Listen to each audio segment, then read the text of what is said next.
I want to welcome Wendy Kopp, who you all probably know as the founder and former CEO of Teach for America.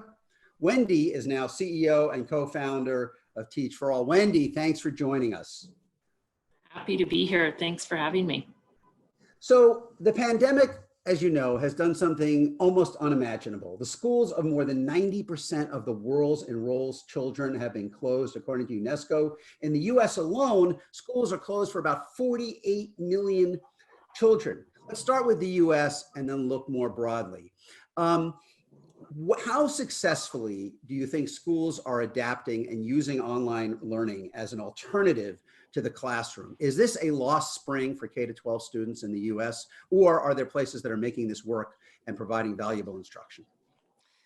Well, I think whether it's the US or around the world, honestly, I think the answer to that question has everything to do with where you are and your level. I mean, as you said earlier, this situation just magnifies the inequities of the world. And so the most disadvantaged kids, whether they're in the US or in other parts of the world, are the least likely to be in safe spaces, to have access to enough food, to have access even in some parts of the world to clean water, let alone, access to ongoing learning. I think what we're seeing, and I think this is true here in the US and around the world as well, is that one of the biggest differentiators is whether, as a student, you were in a situation where you had close relationships with your teachers and the others in your schools, and whether they were able to dive in and find ways to make sure that your basic needs were met and that you were engaged in learning. But that is hugely variable, I mean, all across our own country and all across the world. Yeah, you are now, after working here in the US for many years, working with teachers and school systems all over the world. What are some of the best practices you've seen, whether in the US or elsewhere? Where are you seeing schools that are most effectively adapting to this unprecedented situation? I mean, for the kids that we're working with all across the Teach for All network, the first step is to make sure that the kids are safe and that their families have access to basic needs. I mean, what we saw all over the world is our teachers just diving in to make sure that that was the case, and where not, I mean, to link them up with basic services, because when kids aren't safe and eating a meal a day, I mean, 400 million kids around the world aren't getting their daily meals that they were getting through schools. So that's one.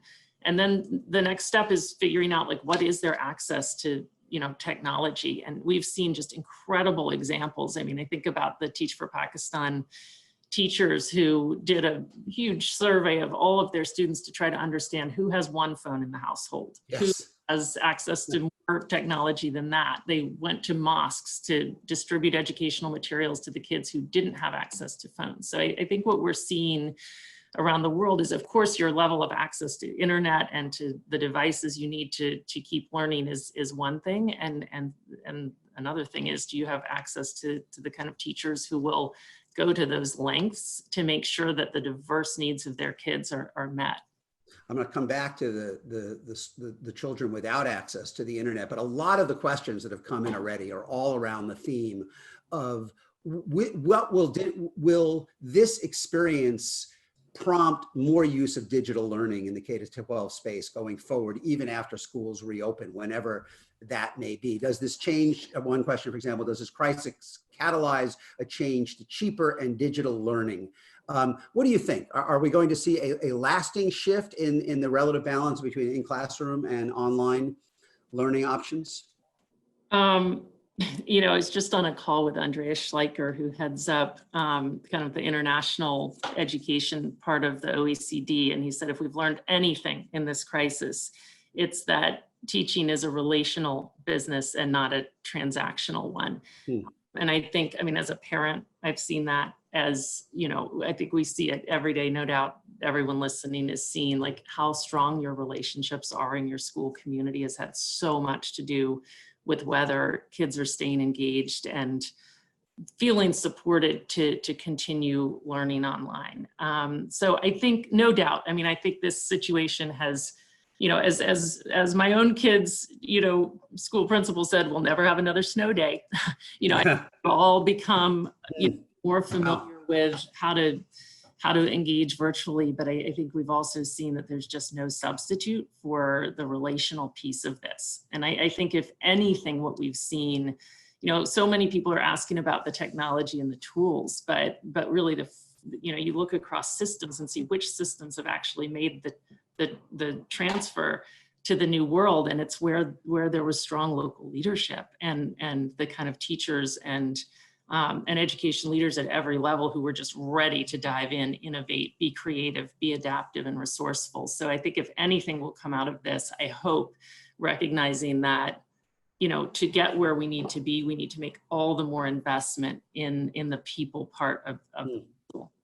Because I mean, I think a lot of people wonder the versions of the same question. When this is over, however we're defining that, do we just go back to normal, what we were doing the day before we shut the schools? Or do you think the educational experience is going to look different here and in other countries for young people on a lasting basis? I think it needs to. I mean, I think the first thing we need to recognize is that we have not only, you know, a health emergency and an economic emergency, but a massive education emergency. I mean, you look at the long-term effects that came from the school shutdowns because of Ebola, you know, where we just saw massive school dropouts, huge loss of learning, you know, very disparate impact on girls who were more likely to be abused and forced into early marriage, et cetera, in that time.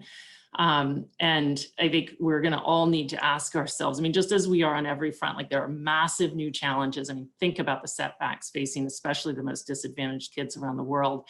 So all of us, I mean, such an imperative, like what new possibilities do we see that can enable us to just jump forward and accelerate progress so that we don't lose a whole generation of kids. And I think first and foremost among them is to ask ourselves, what should we be focusing on as we educate our kids? Like, what are the outcomes we're actually working towards? I mean, there's such a collective discussion, and we're seeing it all around the world right now around, you know, you realize how differently prepared kids are to make the most of this time, irrespective of the challenges they might face, and realize how important some of those quote soft skills are that enable kids to be adaptive and resilient, and to have the kind of self-motivation to make it through this. And clearly the world's more uncertain than ever. So if we're not preparing our kids basically with the kind of, I don't know, leadership skills to actually navigate uncertainty and solve these increasingly complex problems, there's no hope. So, I mean, if there's a time to rethink